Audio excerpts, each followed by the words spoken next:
Hi, my name's Lon, and I'm the TA for this course. And I'm just saying a little hello right now because I might be the one marking your lesson plans. And I wanted to give a little context for my marking, and this also might be helpful when you go to writing or finish writing up your lesson plans, wherever you may be in the process. So, a few things. I think things are pretty self-explanatory because there's a rubric, and there are 1, 2, 3, 4, 5, 6, 7 points on the rubric, and I'll just quickly go through them. But overall, before I begin, I just wanted to say that overall, what we're really looking for in this assignment and in this course in general is not specifically the way in which you the flow of your lesson plan or the content specific to your area, which you're going to be getting a lot of feedback from in other classes, hopefully.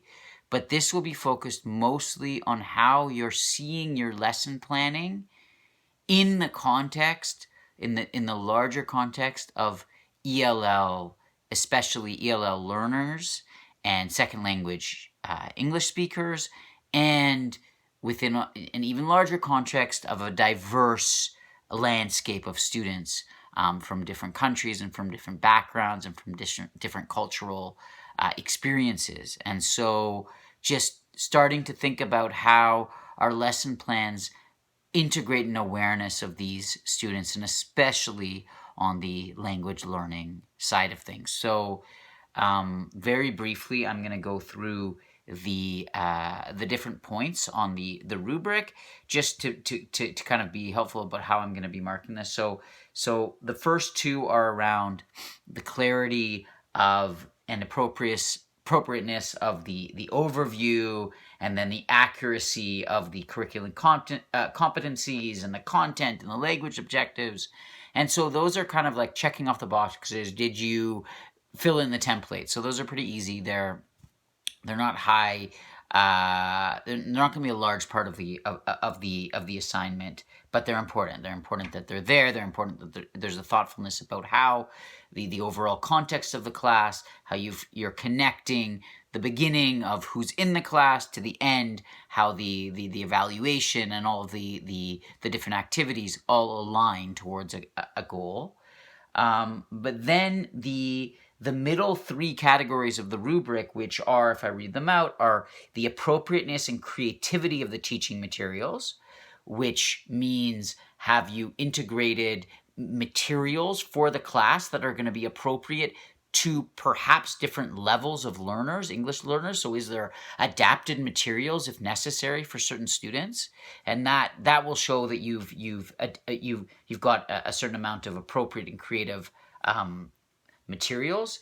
And the next category is the meaningfulness and level of engagement and creativity and effectiveness and timing of the activities during all stages. And so is there now, in the way in which you're sequencing your activities and in the activities themselves, multimodalities, different ways of engaging learners, being thoughtful that not all students are going to be at the same level of English, and also not all at the same level of being able to integrate the material in the same way.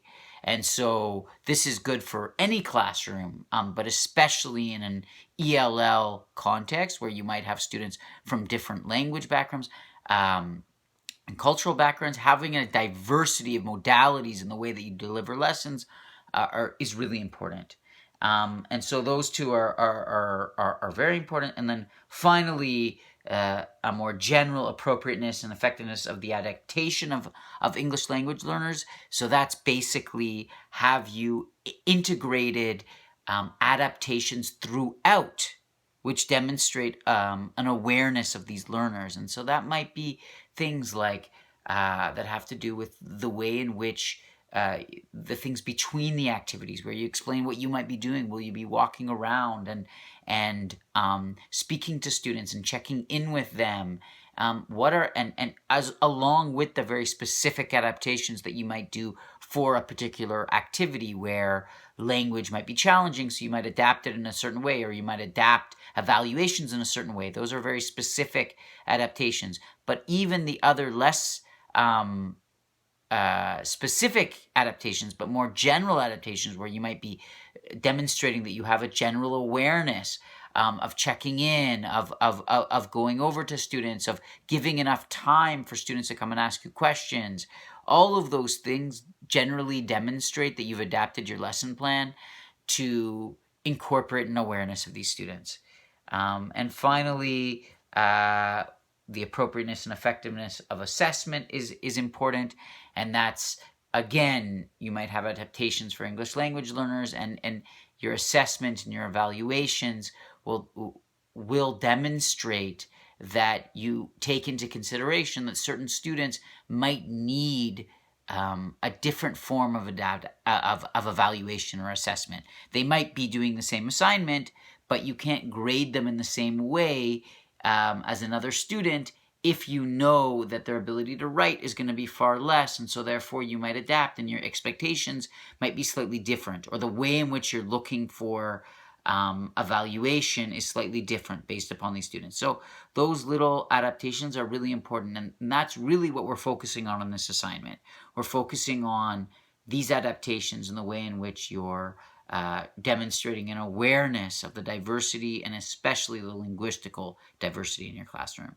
So hopefully that was helpful, and hopefully I'll be able to I'm just going to be giving a little bit of feedback. Obviously, I'm going to be going through lots of lesson plans in this and as well as many of the other sections. So I won't be giving really detailed feedback, but I'm going to be trying to go through and really give you some feedback on where you might want to think about, putting a little bit more attention, or things that really pop out as being really, really strong in your lesson that warrant being mentioned. And so thank you and good luck, and I hope you're enjoying this kind of crazy I